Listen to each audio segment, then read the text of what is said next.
निकाह की तकरीब से पहले कुछ बातें मेरा मामूल है नसीहत के तौर पर अर्ज करता हूँ। नबी पाक सल्लल्लाहु अलैहि वसल्लम का फरमान आली शान है, निकाह को इतना आसान बना दो कि जिना करना मुश्किल हो जाए। निकाह को आसान करो।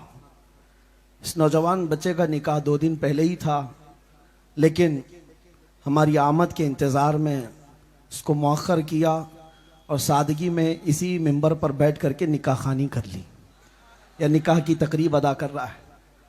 इसके लिए भी दुआ है और आप तमामी हजरात के लिए भी दुआ। जितने ताम झाम बनाए हुए हैं निकाह को सख्त बनाने के लिए, आज लोग ये सब चीज़ें निकाल दो। मुसलमानों के मुआशरे में ये सब चीज़ें नहीं होनी चाहिए, जिसकी वजह से बच्चियां जवान होकर घरों में बैठी। कितने नौजवानों को उनके माली गुर्बत की वजह से न लड़कियां मिलती हैं, क्योंकि सब ने बनाया है निकाह करने के लिए कम से कम 10-12 लाख रुपया चाहिए।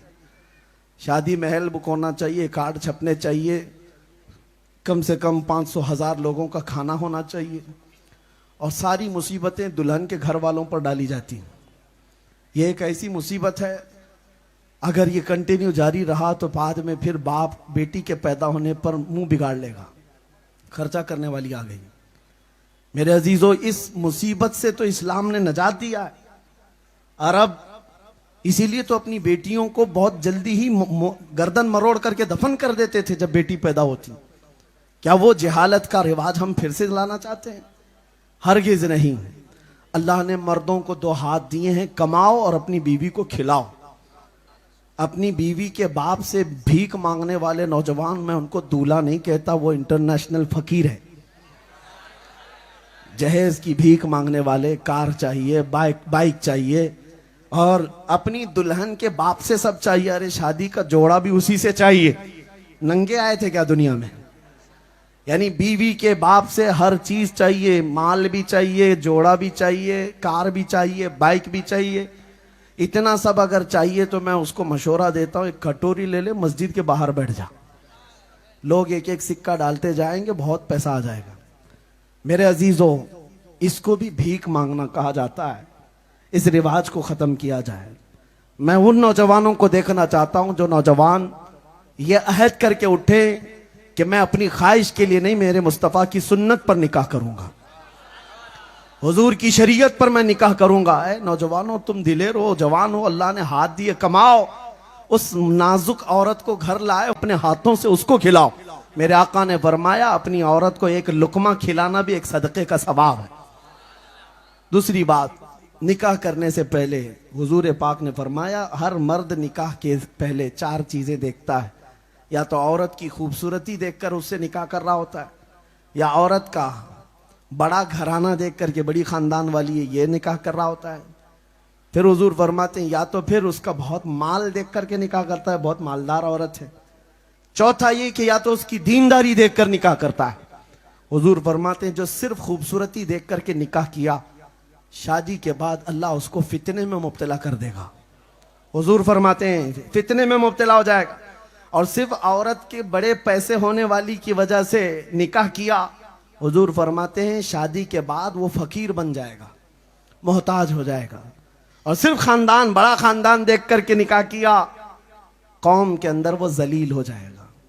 और हुजूर फरमाते हैं, जिसने औरत के अखलाक को, किरदार और दीन को देखकर निकाह किया, मेरे आका फरमाते हैं, मौला उसे यहां भी बरकत देगा, वहां भी बरकत देगा।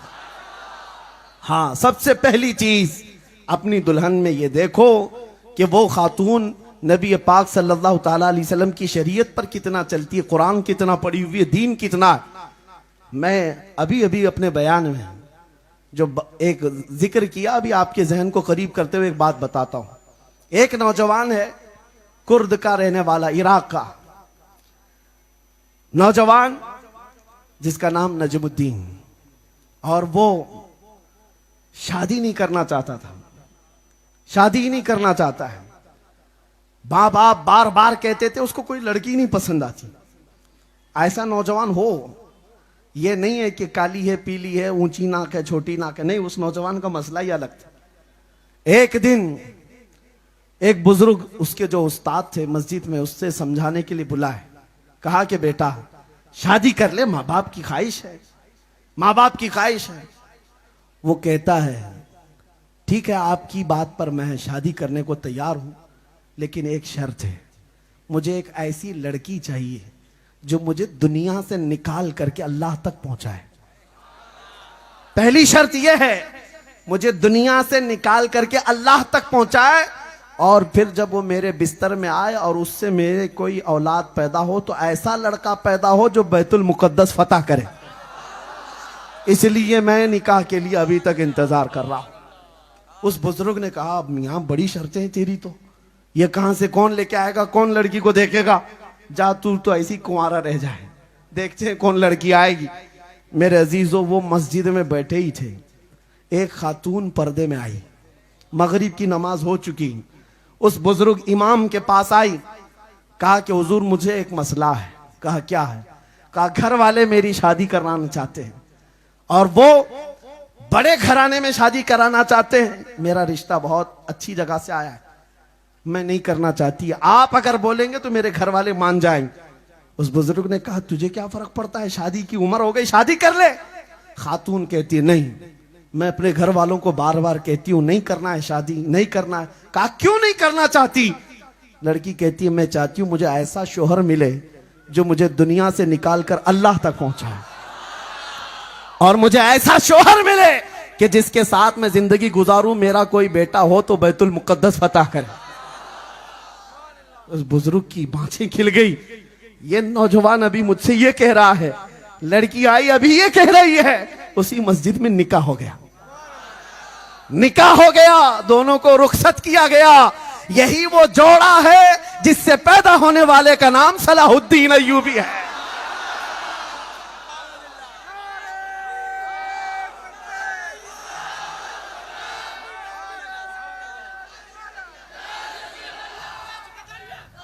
मेरे अजीजों, ये बात है, नीयत साले हो तो अल्लाह रास्ते पैदा करता है। हाँ, नीयत वॉशिंग मशीन लाने की है, नीयत कार लाने की है, नीयत पता नहीं माल कमाने की है, तो फिर घर में वैसी मिलती है, जैसी तुम्हारी नीयत होती है वैसी चीजें होती हैं। इसलिए जो कुंवारे हैं उनसे मैं कहता हूं दुआ करो, अल्लाह ताला ऐसी तुम्हें रफीक हयात, शरीक हयात अता करे जो दुनिया के वाहियात से निकाल करके तुम्हें अल्लाह तक पहुंचा दे, अल्लाह तक पहुंचाए। और लड़कियों के लिए भी यही दुआ कि वो भी दुआ करें, नौजवान वो थिरकता फिरकता और मुजरे करता हुआ नहीं, तुम्हारा आइडियल ये होना चाहिए। खवातीन तक मेरी बात जाती है तो अल्लाह की बारगाह में सजदों में ये दुआ करें, मौला मुझे कोई शोहर अता करे तो खालिद बिन वलीद का गुलाम अता कर, मुझे रसूल पाक का शहदाई अता कर। और जब नीयतें ऐसी हों, दुआएं ऐसी हों, तो मौला करीम जोड़े भी ऐसे बनाता है, और औलाद भी पैदा होती है तो हसनैन करीमैन की गुलाम पैदा होती है। अल्लाह करीम इस निकाह को भी बरकत अता फरमाए। जो आज ये गौसे पाक के जलसे में निकाह हो रहा है, अल्लाह ताला इस निकाह को खूब खैर व बरकत वाला बनाए और इनको नेक व सालेह औलाद की नस्ल अता फरमाए।